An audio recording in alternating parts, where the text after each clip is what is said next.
こんばんは、ホストのうさぎです。記念すべき第1回ということで、まずはこの番組がどういうものなのか、ゆっくりお話しさせてもらえたらと思っています。これから長くお付き合いいただく番組なので、肩の力を抜いて、お茶でも飲みながら、のんびり聞いてもらえたら嬉しいです。猫です。隣でのんびり相槌を打ちながら、たまに細かいところを補足する係をやっていきます。二人とも流れてくるものは、だいたい何でも面白がって眺めてしまうタイプなので、そういう雑食な目線で進めていきますね。この集山間ラジオはですね、タイムラインに流れてきて、いいねを押したものを1週間分まとめて、親しい2人が代わりに振り返っていくウィークリーな番組です。後から聞き返しても、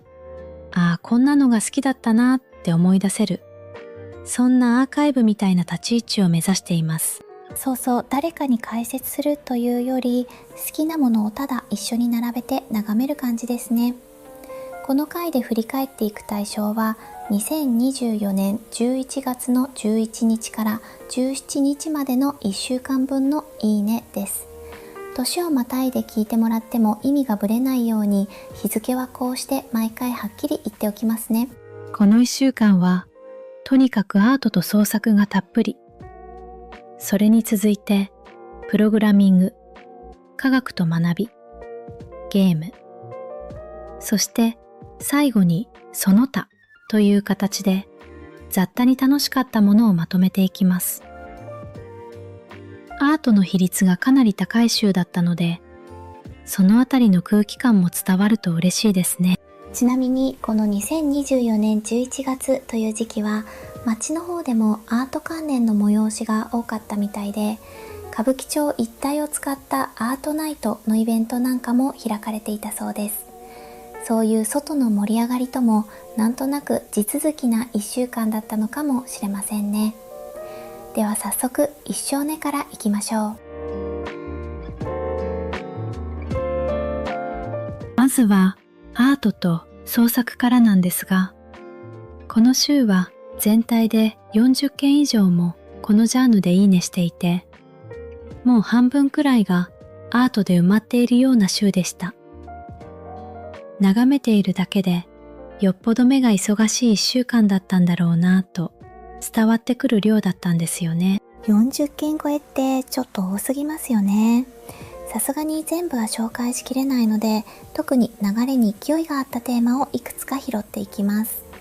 一番目立っていたのが Sessions 2024っていうデモシーン系のパーティー周りの投稿でした。デモシーンっていう言葉普段あまり聞かないですけど、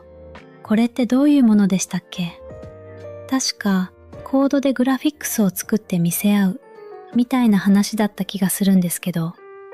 ちょっと改めて教えてもらってもいいですか？ざっくり言うと、プログラムを書いてリアルタイムに映像を生成して、その完成度や容量の小ささを競い合う文化ですね。セッションズのコードグラフィックス部門で1位を取った作品に観客が感嘆している投稿が流れてきていて、その熱気だけですごい場だったんだなって伝わってきました。実際の作品も流れてきていましたよね。WebGL を使って 64KB っていうとんでもなく小さい容量で作られた映像作品があって、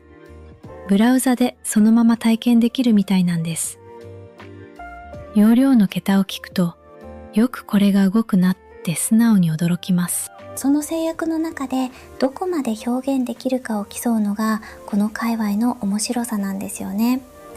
関連してレイマーチングの距離関数を極めるっていう発表資料も公開されていて、空間そのものを操作している感覚を正しく理解しないとレイが突き抜けるバグが出るなんて具体的な落とし穴まで解説されていました。そういう作る側の話も面白いですけど、もう少し気軽に楽しめる映像系もちゃんと拾っていますよ。タッチデザイナーで楽しく遊んでますっていう、よくわからないけど楽しいっていう温度感の投稿があって、私はあのゆるさがすごく好きでした。ノノイズを使って頂点をずらしていくチュートリアルへのリンクも添えられていて、視覚の情報だけじゃなくて位置や速度みたいな数値もテクスチャに詰めて扱えるっていう手法が紹介されていました。遊んでるように見えて裏側は結構理屈っぽいんですよね。そして最後に、これは完全に好みなんですけど、クラゲをモチーフにした 3D アニメーションの映像があって、おはようの一言と一緒に投稿されていたんです。ゆらゆら漂う感じが朝に見るとちょうどよくて、私のいいね、心が完全に押されたやつでした。わかります。生き物っぽい動きって理屈抜きで見ちゃいますよね。この他にも星空と大理石を融合させた 3DCG のフィギュアや、雨の日や自販機をテーマにしたピクセルアートの自負、それから猫のデジタルイラストなんかもこの週はたくさんいいねされていました。アートはこの辺りで切り上げて次に行きましょう。2章目はプログラミングです。この週は20件くらいいいねがあって、新しいツールから作る人の工夫まで開発系の話題が地味に充実していました。順番に拾っていきますけど、まず触れておきたいのはちょっとヒヤッとするセキュリティの話なんですよね。ヒヤッとするっていう前置きがもう一番気になるやつですね。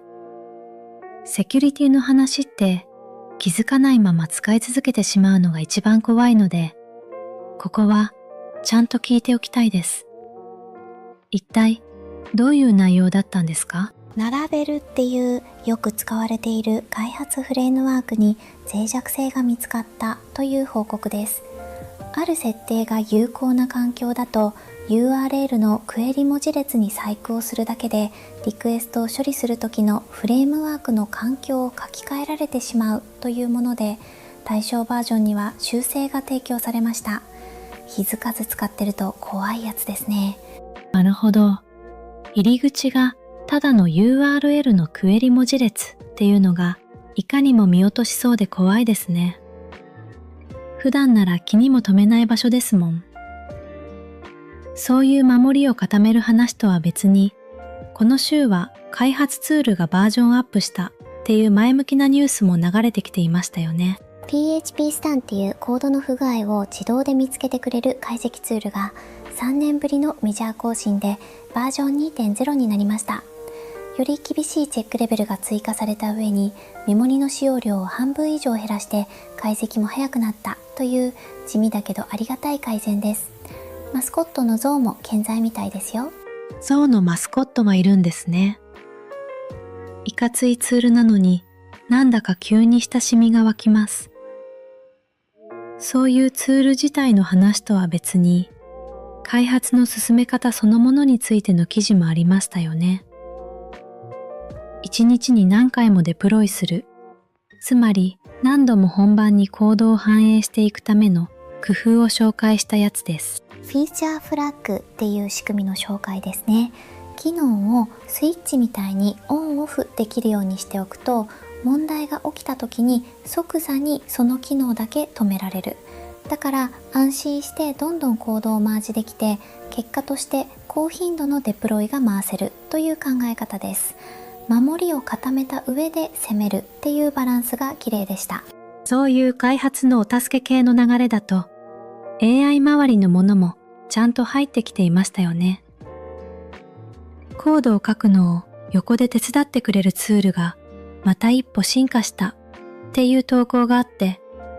これはちょっと聞いてみたいなと思っていました。 GitHub Copilot っていうコード保管の AI が VS コードというエディタの上でプロジェクト独自のルールを覚えさせられるようになったという話です。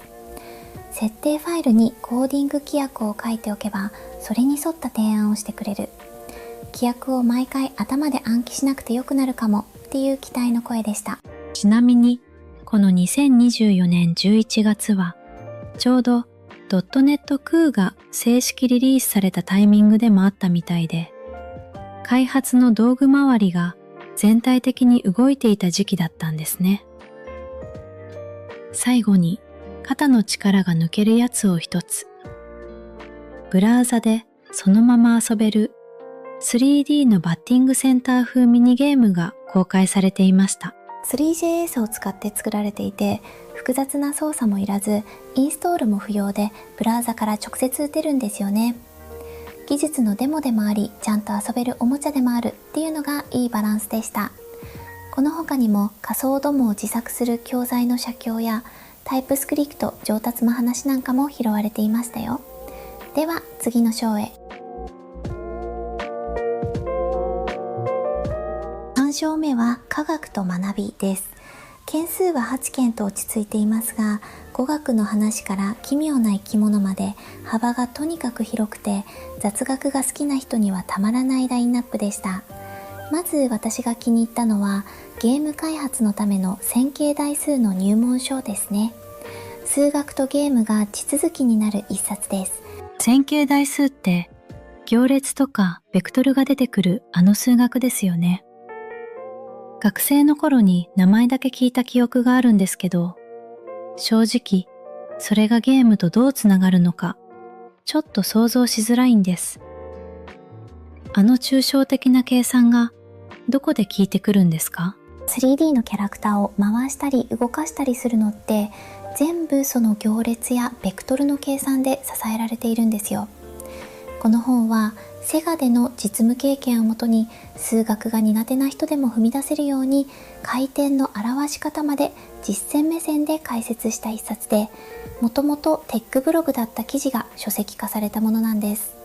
土台を固めたい人に良さそうでした。数学が身近な遊びにつながると急に親しみが湧きますね。私が面白かったのは語学系で、日本語のしって発音するとき、なぜかいの音がほとんど聞こえないのはどうしてかっていうのを口の形から説明した投稿があったんです。あれ、納得感がすごかったですよね。口を縦と横に同時には開けられないからっていう生理的な理由で説明していて、言われてみれば確かにってなりました。毎日喋っている音なのに、その仕組みを意識したことってなかなかないですよね。そういう知ってるはずなのに知らなかったっていう感覚、いいですよね。語学つながりだと中国語の音読を練習できるウェブサービスが月に10万から20万ビューくらいを安定して保っているっていう報告もありましたよ。学生さんは無料で使えるそうで、コツコツ続けられる仕組みって強いなと思いました。誰かの毎日の練習をそっと支えるサービスって地味だけど尊いですよね。同じ学びの棚だとプロセッシングっていうビジュアル寄りのプログラミング環境を使ってコンピューターシミュレーションを入門から学ぶ新刊の告知も流れてきていました。手を動かして仕組みを体で覚えるっていう方向の学びです。頭で読むだけじゃなくて動かして納得する学びって確かに残りますよね。それと CG にしか見えない生き物系もちゃんとありましたよ。バイオリンマンティスっていう見た目がもう作り物にしか見えない奇妙なカマキリの動画があって、本物だと知って思わず二度見してしまいました。自然がデザインしたものって時々人工物より人工物っぽいんですよね。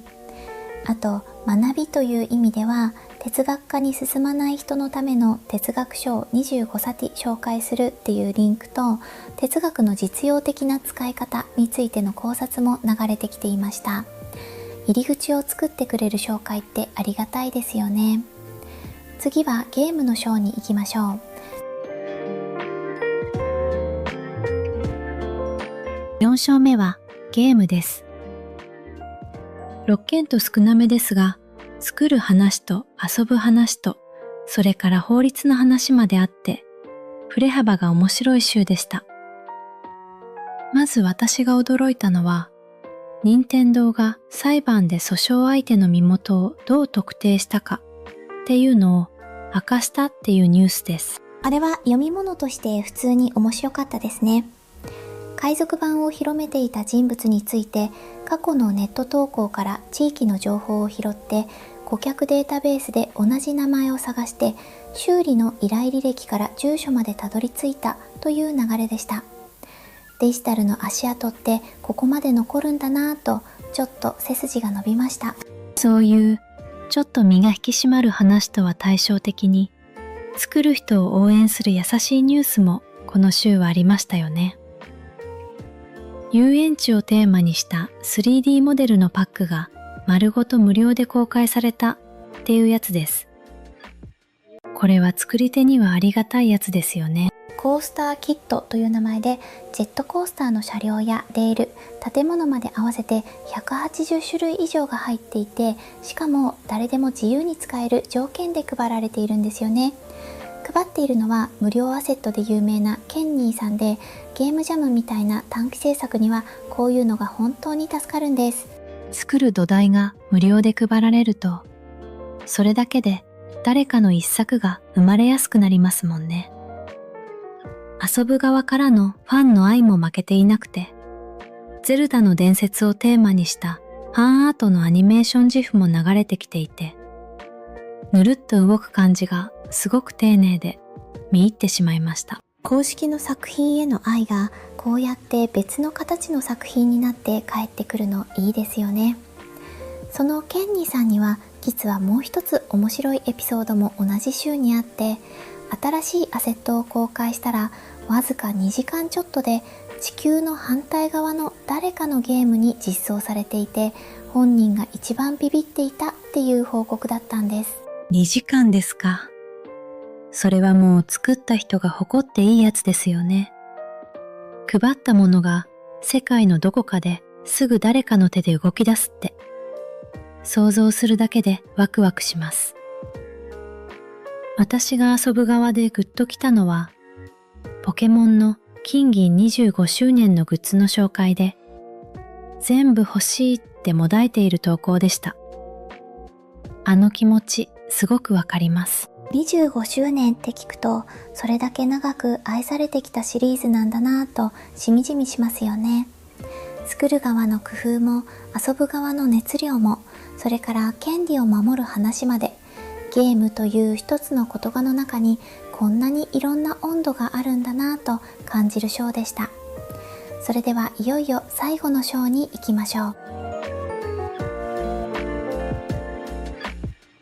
最後はその他のショーです。